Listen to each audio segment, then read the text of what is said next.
Welcome to guide.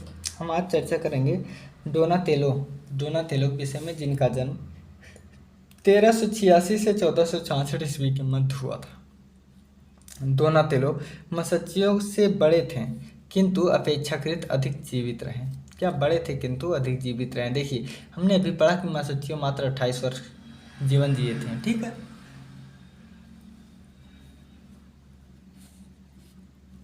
तो डोनातेलो मसच्चियो से बड़े थे किंतु अपेक्षाकृत अधिक जीवित रहे।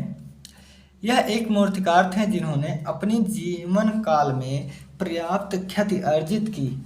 इनको गोथिक गिरजाघरों के द्वार कपाट के दोनों ओर बनी मूर्तियों ने बहुत प्रभावित किया। इनकी श्रेष्ठ कृति संगमरमर की संत जॉर्ज की प्रतिमा है, जिसमें संत भूमि पर इतनी दृढ़ता से खड़े हैं कि 1 इंच भी इधर उधर ना हो सके।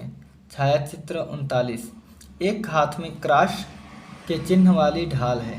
क्या इनके एक हाथ में क्रॉस चिन्ह वाली ढाल है? संपूर्ण आकृति किसी विचार के कारण तनावग्रस्त है। डोनातेलो ने यूनानी व रोमन परंपराओं को पुनर्जीवित करने का प्रयास किया। वह नई तकनीक व रुचि के साथ प्राचीन परंपरा को नवीन रूप देना चाहते थे। यह प्रतिमा यूनानी शास्त्रीय मूर्तियों का स्मरण कराती है।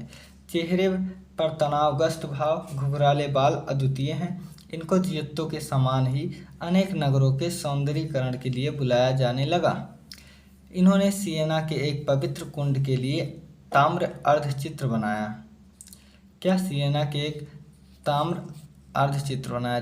इनमें संत जॉन के जीवन की घटना का अंकन है। डोनातेलो की अत्यंत आवेगयुक्त नाटकीय मुद्राओं, व्यंजनापूर्ण भाव व धरातलीय चिपकेपन के अभाव से प्रयुक्त कृतियों का निर्माण किया, जो परंपरागत कला से प्रभावित होते हुए भी विरोधी हैं। तो ये कुछ तथ्य रहा डोनातेलो के विषय में। ठीक है दोस्तों, टेक केयर। चलिए इसी में हम पढ़ लेते हैं फ्रांजेलिको के विषय में भी। क्यों छोटे छोटे ढेर सारा वीडियो बनाना। फ्रांजेलिको 1386 से 1455 जीवन काल है। यह परिवर्तित 15वीं शताब्दी को प्रसिद्ध संत कलाकार थे, यानी 15वीं शताब्दी के ये संत कलाकार थे। और भारत में संत कलाकार कौन था? सत्येंद्रनाथ मजूमदार। ठीक है, ईसाई धर्म के प्रचारक अधिकारी होने के कारण इन्होंने अपनी कला को धर्म कार्य में लगाया, इसलिए इनको संत कलाकार कहा जाने लगा।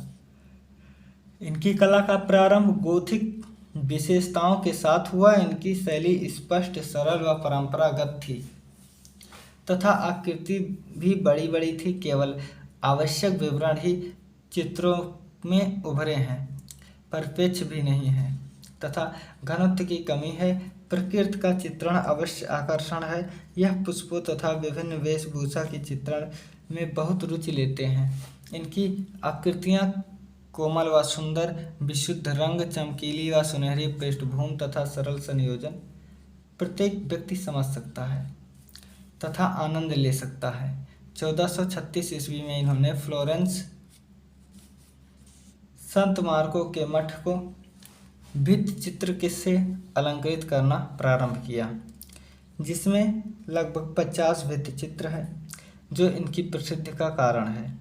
मिस्र को पलायन, वर्जिन मेरी का अभिषेक, भविष्यवाणी, देवदूत का अंतिम न्याय इसके प्रसिद्ध चित्र हैं। इन चित्रों की सरलता व सुंदरता का कोई भी अतिक्रमण नहीं कर पाया। इन्होंने रोम के वेटिकन गिरजाघर को भी चित्रित किया है। So thank you so much दोस्तों।